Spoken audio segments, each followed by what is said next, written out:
ഇന്ന് നമ്മൾ തയ്യാറാക്കുന്നത് ടേസ്റ്റി ക്രിസ്പി ബ്രോസ്റ്റഡ് ചിക്കൻ.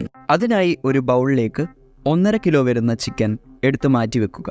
മറ്റൊരു ബൗളിലേക്ക് 250 ml പാലും 2 ടേബിൾ സ്പൂൺ വിനെഗറും ചേർത്ത് നന്നായി ഇളക്കി കൊടുക്കുക.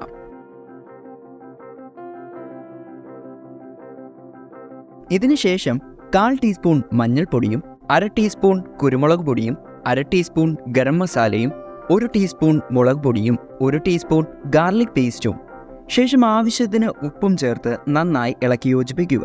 തയ്യാറാക്കിയ മിക്സ് മാറ്റിവെച്ചിരിക്കുന്ന ചിക്കനിൽ ഒഴിച്ച് നന്നായി ഇളക്കി പിടിപ്പിക്കുക.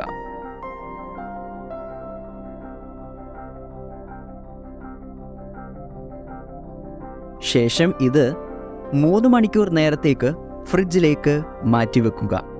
ഇപ്പോൾ സമയം ഏകദേശം 3 മണിക്കൂർ കഴിഞ്ഞിട്ടുണ്ട്. അപ്പോൾ നമ്മുടെ മാരിനേറ്റ് ചെയ്ത് വെച്ച ചിക്കൻ ഒന്നിളക്കി മാറ്റിവെക്കാം. ഇതിനുശേഷം ഒരു ബൗൾ എടുത്ത് അതിലേക്ക് 1 കപ്പ് മൈദ, 1 ടീസ്പൂൺ ഗാർലിക് പേസ്റ്റ്, 1 മുട്ട, 2 ടീസ്പൂൺ കോൺഫ്ലവർ, 2 ടീസ്പൂൺ അരിപ്പൊടി, 1/4 ടീസ്പൂൺ സോഡാപ്പൊടിയും ശേഷം ആവശ്യമായ ഉപ്പും ചേർത്ത് 200 ml തണുത്ത വെള്ളവും ചേർത്ത് നന്നായി ഇളക്കി യോജിപ്പിക്കുക.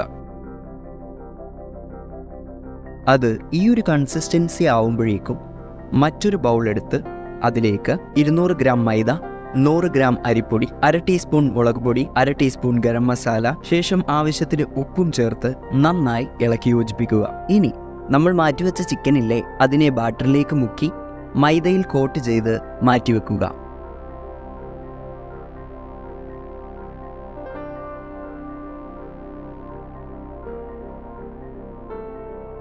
ശേഷം ചിക്കൻ്റെ എല്ലാ പീസും ഇങ്ങനെ ചെയ്തെടുത്ത് മാറ്റിവെക്കുക.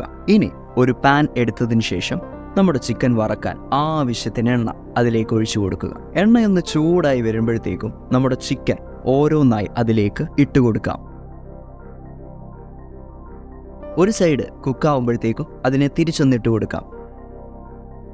ദേ നമ്മുടെ ചിക്കൻ നല്ല ഗോൾഡൻ ബ്രൗൺ കളറായി. ഇനി ഇതിനെ കോരി മറ്റൊരു പാത്രത്തിലേക്ക് നമുക്ക് മാറ്റിവെക്കാം. അങ്ങനെ home made broasted chicken is ready.